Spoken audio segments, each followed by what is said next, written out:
Feel free to sit down in the booth chair.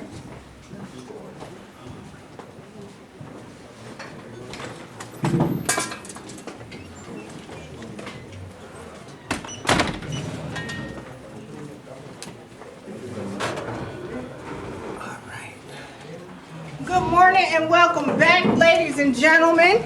We're going to get started in just a moment, but I do want you to join me, please and thank you, in Google Classroom. Your screen should match my screen.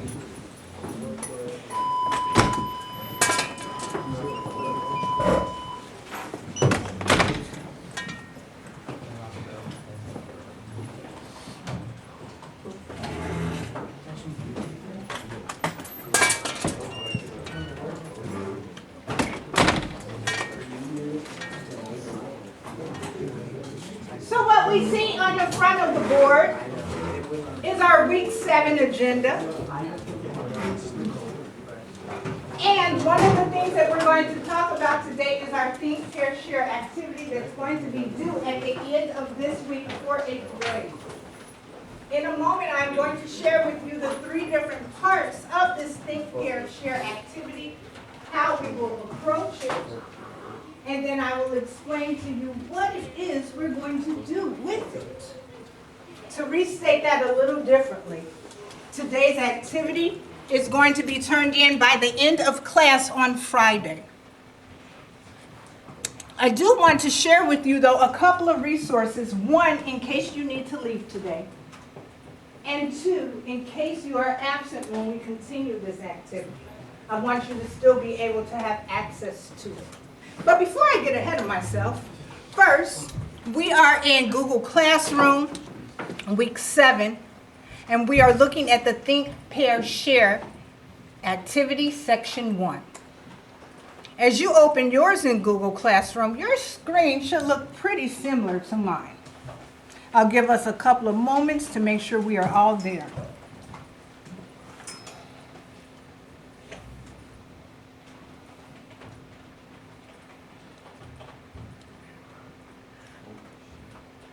I like what I'm seeing. Axel, are you with us? Pedrosa, you with us?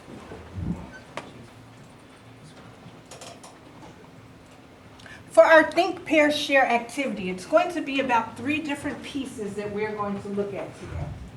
The first is going to be a form that we fill out, and that is going to be what's due before the end of class on Friday. That form, though, is in 3 different parts. And as I share my screen now so you can see what those parts look like, I will give us a preview of what to expect. We will use that form then to 1, capture some vocabulary words. And then 2, we will apply those vocabulary words with some expertise and guidance that we'll see in a presentation. During the presentation form, or the presentation part, that's when we will collaborate with our partner next to us. I gotta pause though, real quick. Turn to the person to your immediate left and tell them your name. Turn to the person to your immediate left and the person to your left. Please receive their name now. Thank you. I want to make sure we're all knowing who we're collaborating with. Now, the person who addressed the listener, switch and tell that person who turned to you your name. We want to make sure everybody knows who everyone is because we're about to collaborate with them. Is there anyone who does not know who they're speaking to? Awesome. All right. So as I open this Think, Pair, Share activity, I want to give you a preview of what to expect. I found this in Google Classroom, and in a moment I'm going to push it out to you too. If I'm going too slow though, you're more than welcome to capture this red ink from the board as the Bitly website to it. This Think, Pair, Share form is going to be in 3 different parts, and we're going to use this to help guide our work for the next few weeks. The first part of this form is asking you 3 questions. 1, enter your first and last names. We already know, though, that our names are proper nouns. So as you type your first name, I need a capital letter to begin it. As you type your last names, I need a capital letter to begin it. And we're also choosing that this is week 7. As I push this website out to us now so that we're all on the same page. We're on screen 1 of 3. Our first and last names are entered. We're choosing week 7. And if you forget, it's also posted up here on the whiteboard. And then I'm going to ask that you choose our class period, which is period 3.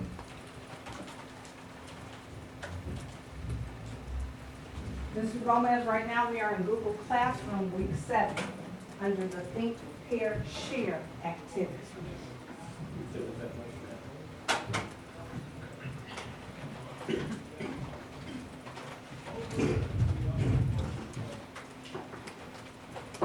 The purpose of doing this is because we want to obtain, gather, get, acquire, obtain vocabulary that's related to our area of expertise. We're going to use this information as we create our final portfolio project, which is our video resume. Is there anyone who is not on this Think, Pair, Share form? Okay. As we continue, I'll hit next. And I will explain to you what this second of 3 sections will do. This second section is our vocabulary acquisition. Acquisition, similar to acquire, means to get, to gather, to find, to receive. Acquisition. We're going to obtain some new vocabulary, and specifically, we're going to have access to 12 terms this week. I'm going to use our large board to share those terms with you, and each term will only stay on for about 2 to 3 minutes. For the vocabulary words, it's going to be a black background that you're going to see. On the bottom of it is going to be the vocabulary word that you're going to write under the section, what is the first term? At the top of that black screen is going to be the definition. You are going to then write the definition directly as you see it on the screen for all 12 terms. We will continue that on this Think, Pair, Share form for 12 vocabulary words. In case I am going too slow or you need to leave, I want to show you where I'm getting this information from. I am inside Google Classroom under that Think, Pair, Share assignment, and under the Video Editing Vocabulary Section 1, these are the vocabulary terms. Again, if I'm going too slow, too fast, if you need a word repeated, you can gather it from there. As I begin our presentation now, though,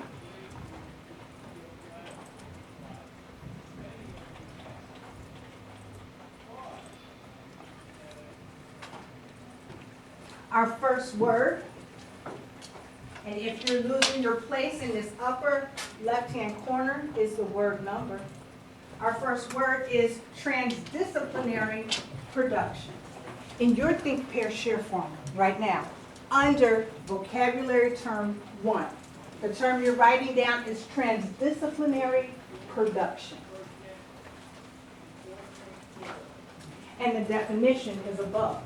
So let's break down what the heck this word means. Trans means to change. Disciplinary means subject. So we're changing some subjects. And production means to produce or make. So we're making something that changes subjects. Let's look at the formal definition. Transdisciplinary production is when we access multiple disciplines during media creation. Again, in that Think, Pair, Share form for the vocabulary part, you're typing this exactly as you see it for the term and the definition. But we want to figure out what the heck this means. If we're accessing multiple disciplines, we're using different subjects when we create media or content.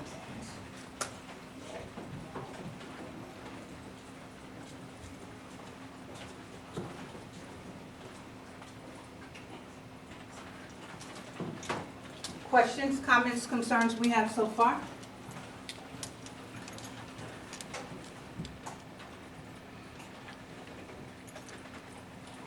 Awesome. Our second term is transmedia production.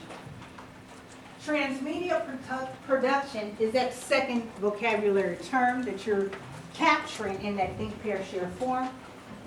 Trans, I got to break this word down because I want to figure out what it means. Trans means change, media. Could be videos, could be words, could be music, content. We're changing content when we make it, or we make content and change it. Let's check the formal definition. Transmedia production is when we communicate a narrative or story over multiple media platforms. Again, the formal definition, communicating a narrative over multiple media platforms. We're telling a story many different ways, through different places.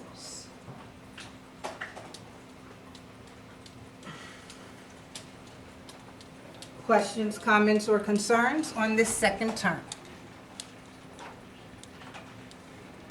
We're going to get a chance to use those in a bit. This third term is virtual channels. Virtual channels, definition, network-based presentation platforms. An example is YouTube. We usually want somewhere to present our content, and hopefully we want to reach a lot of people, reach a large audience. With virtual channels, that is one way we can do that.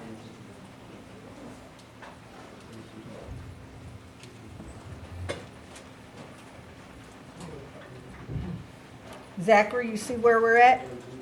Okay. Anyone need more time for term number 3?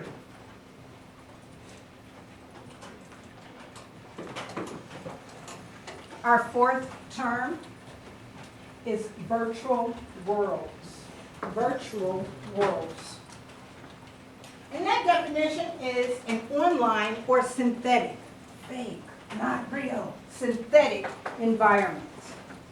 Virtual worlds are online or synthetic environments.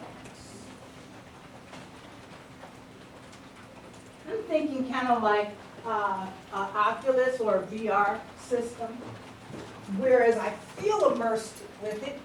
One sense that is used is eyes or sight, perhaps sound or hearing. I can't really touch it or taste it. Thank you. Right now, we are in this think, pair, share form. Capture that link written in red there. After you enter your name, period 3 in week 7, please jump down to word 5. Okay? If I'm going too fast, the numbers are in this upper left-hand corner.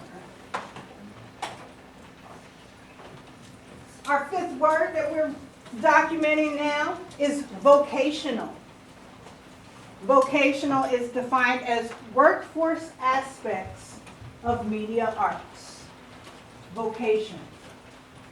Is that one number 4 and still one number 5? Oh, good call. It is word number 5. It's the fifth term.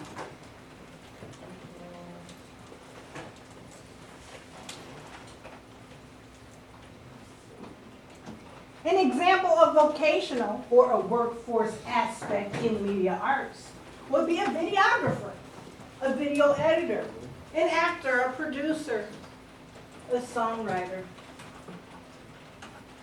Vocational.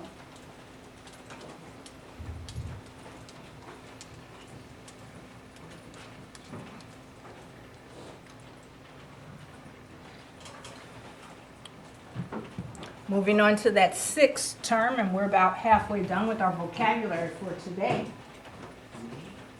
Constraints is the sixth term. Constraints.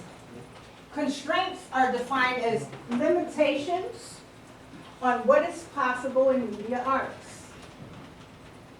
From my own understanding, I may say limitations like boundaries, rules, borders, limitations on what is possible in media arts. We can't do everything. We have constraints.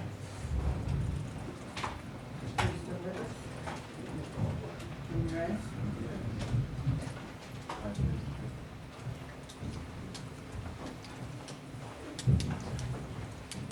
As I look at the second half of our works, experiential design is our seventh term. When I pronounce that word experiential, I hear the word experience in there, relating to experiences, maybe designing something that impacts or relates to experiences. Checking the board for that formal definition, experiential design are interactive spaces and designed activities. Interactive spaces and design activities.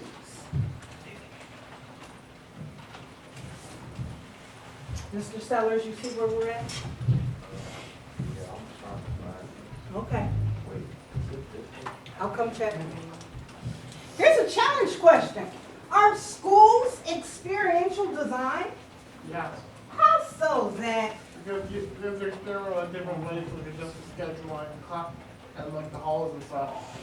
Okay, you're saying that we have experiences designed in schools. I like how you're thinking. With that being said, are museums parts of experiential designs? Do we have interactive spaces at museums? Some? Okay. What about, do we have activities that are designed for us to touch and play with at museums? No. Well, stop again. Keep going, I'm listening. There's some that have like, so it's mostly for like people who like really teach lectures where they are able to like look at like it's a little activity where you can do about like I've seen one where it's like pretty much like a sandbox and you just search for like those little like bones. Oh yes, like at children's museums. Okay, so you're saying, good job, Renteria. You're saying that when we have interactive experiences, that could be a part of experiential design. Okay. I like where you're going with that. Challenge question again. Are haunted houses part of experiential design? Haunted houses, do they have interactive spaces? Yes. Tell me more. How so? They're made to look like they're haunted. They're decorated for Halloween, so it's like if you can interact with the environment. Oh, you can't interact with the environment of a haunted house. All right, I'm thinking of the people who are the actors who jump out and scare me. I'm thinking about the props there that make it look like a creepy, gory place. Haunted houses are part of experiential design. There are more than one way to create something that gives experiences to people. And we see that this is a component of media arts, and experiential design is just about everywhere. That 8th of 12 terms is generative methods. Generative methods. Before I get to that definition, I gotta see what I know so far. Generative, maybe like generate, maybe like to make. He's absent. Thank you. Methods, maybe a process of making something. Let's look at what that definition is. Generative methods are techniques for creating new ideas. We're on the right track with that. If you are a creative-minded person, want to be innovative, have a new process or way of doing things, these are generative methods that you possess. Generative methods.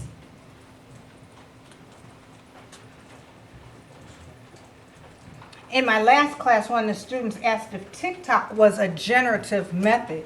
And when I asked them how so, they said, well, that caused a lot of people to become internet famous by putting out their content and having audiences interact and see it. And I agreed wholeheartedly with that. Generative methods could be in the form of new ideas or innovation, being creative. Next term for us today is hybridization. Hybridization. When I hear that word hybridization, I hear the word hybrid, maybe like from science class or from cars. And when I see ization, I'm thinking of maybe process or way of doing something. Looking at the official definition, hybridization is when we combine two media forms for innovation. Hybridization, combining two media forms for innovation. If words are a form of media and music is a form of media, what happens when I put together words and music? What do I get? Words plus music. What is that thing called? A song. A song is a form of a hybridization. Excellent. If I take words and put it in a book, what is that, Zach? That's a novel. A novel, yes. A book, I like it. That's a hybridization right there. If I take people online and add it with photos and comments, is that hybridization? Have we seen that before?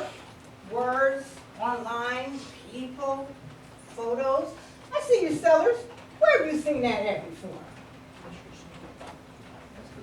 Instagram, most definitely. Instagram is another example of hybridization, combining more than one form of media, either words, music, images, photography, print, people, to create something new.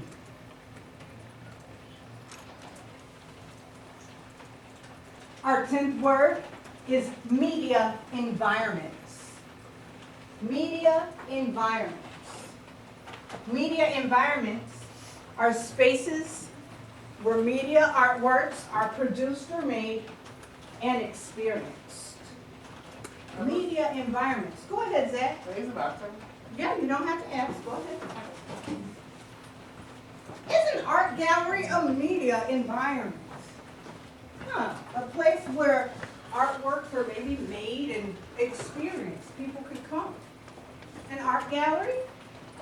Art Institute Museum? What do you think? For sure, I saw you nodding over there, Lopez. Yes.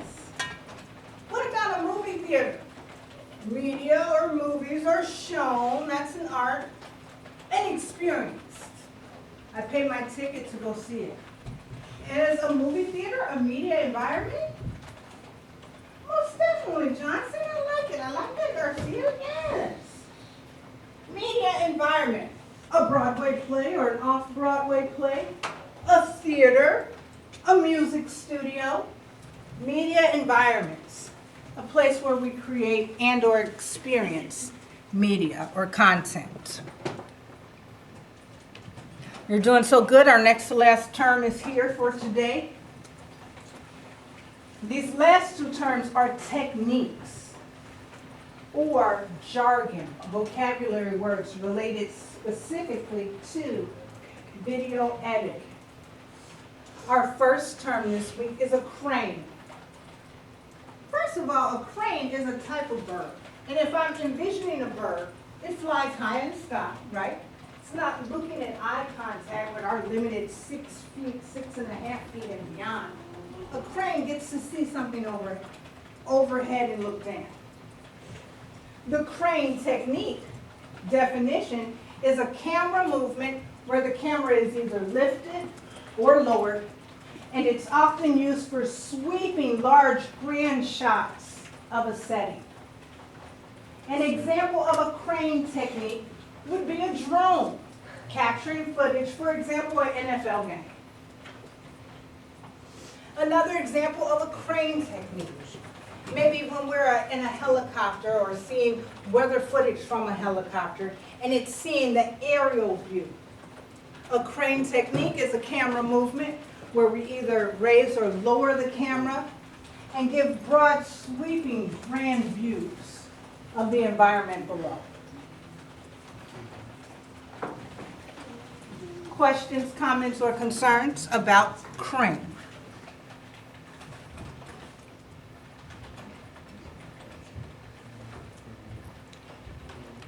We got one more word today. And this is one more technique known as the dolly.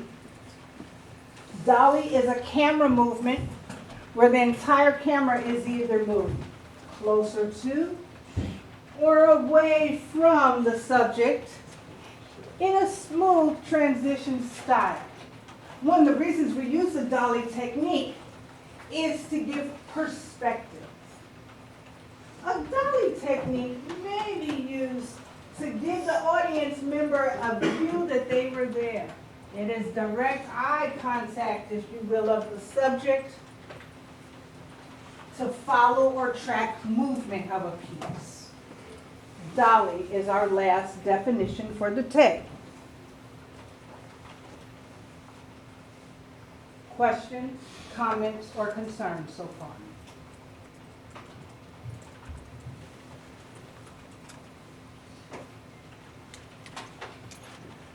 As I exit this screen, if you missed any of these words, then again inside Google Classroom, under our Think, Pair, Share section 1, video editing vocabulary is where you can capture the words that you may have missed. Right now my view for us is the Think, Pair, Share part, section 3 of 3.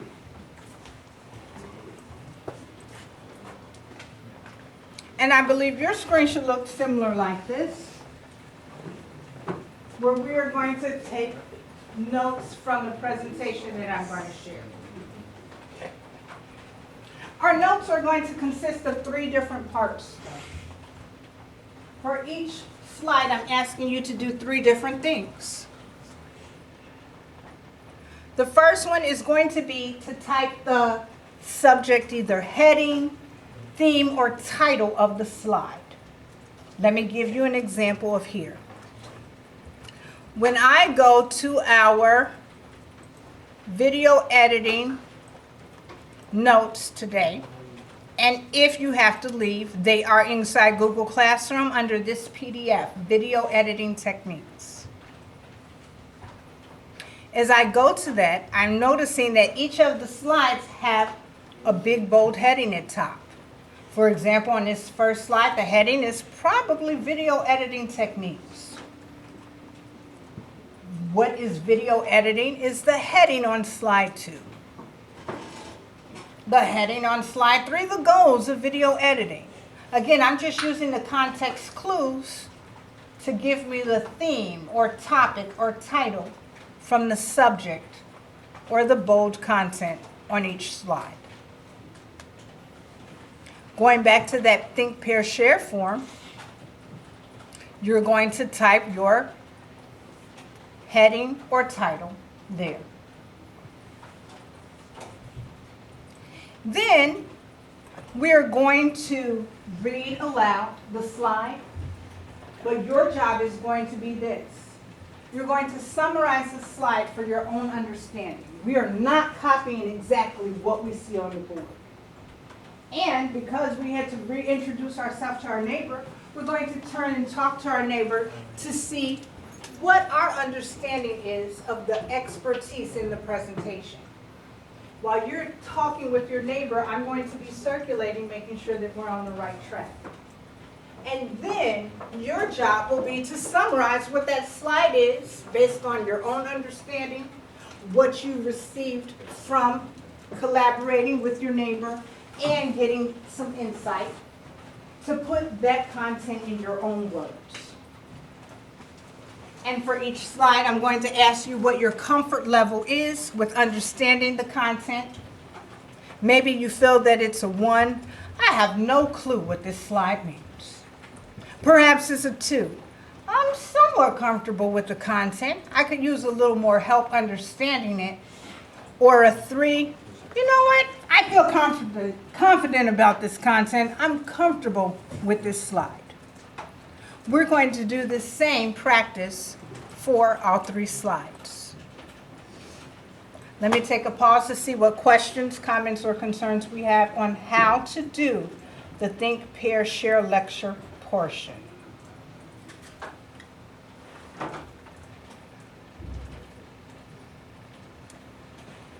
All right, fantastic. As I jump then to our first slide, our heading for it is video editing techniques. We can copy that down verbatim or exactly as it appears.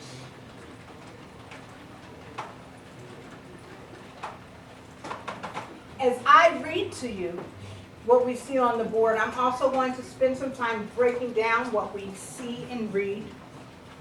And then we will have a moment where you collaborate with your neighbor, talking with them about what you feel this video editing, or what you feel this slide represents or means.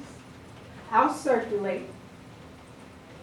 And then you will document what the summary is for each slide. Optimally, we will do 5 slides today, but if we don't continue all 5 today, we will finish off tomorrow. An example for this first slide is video editing techniques. And reading that first paragraph, it says that video editing is the process of manipulating or changing and rearranging video shots to create a new work. Summarizing that before I continue, I want to digest what it is I just read. Video editing is where we create something new from recorded content. That may be your summary. It may be something different. We also see that video editing, recommended by the experts, is used for 6 different things. Video is used to tell a story. It can explain situations visually through the eyes. It also can clarify, clear up complex or hard subjects or situations. Video editing is also used to keep your audience's attention, to convey or send a message, and to express a meaning. This is the guidance that the experts give us about video and video editing. At this time, I'm going to ask you to turn to your neighbor. We're going to chat for a couple minutes. What the heck can we say about this slide? And we'll document our summary on the Think, Pair, Share form. Okay? Please begin now.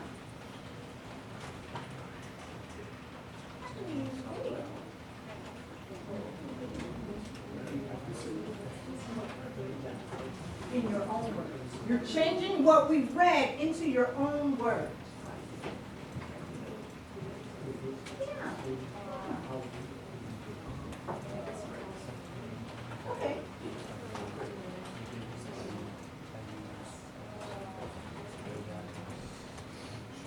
I like how you think. Why would we do that?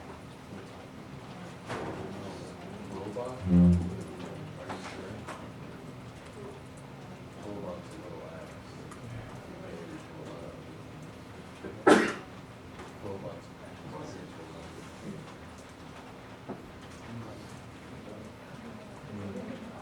That's okay. You can capture one of them if you like. They gave us 6. Yeah.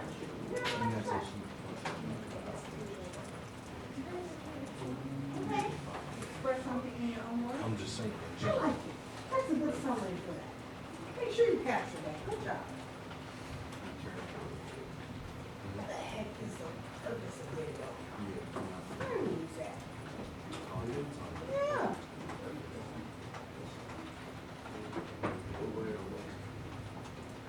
Say it once more. Well, they gave us 6 reasons on the board why we would use it. But in your words, why heck do we use it?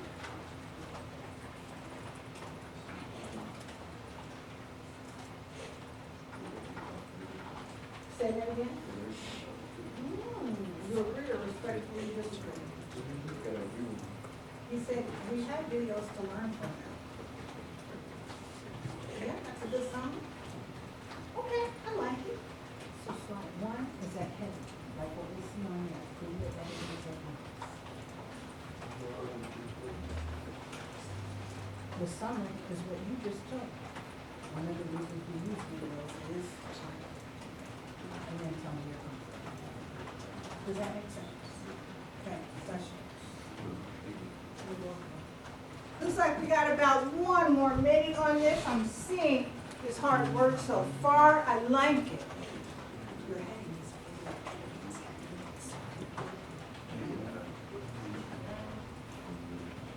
and why the heck do we do this? Why do we need videos? Before you tell me. Do you know? Right. I'm gonna ask you gentlemen to talk together today about what the heck this slide is. Is that fair to you to collaborate with someone? Yeah? Are you comfortable flying over or do you want to talk across the app? You want to talk across? All right. Is that you're comfortable with that? Yep. All right. So I just heard what you said, one of the reasons we do videos. Please share that with our attention.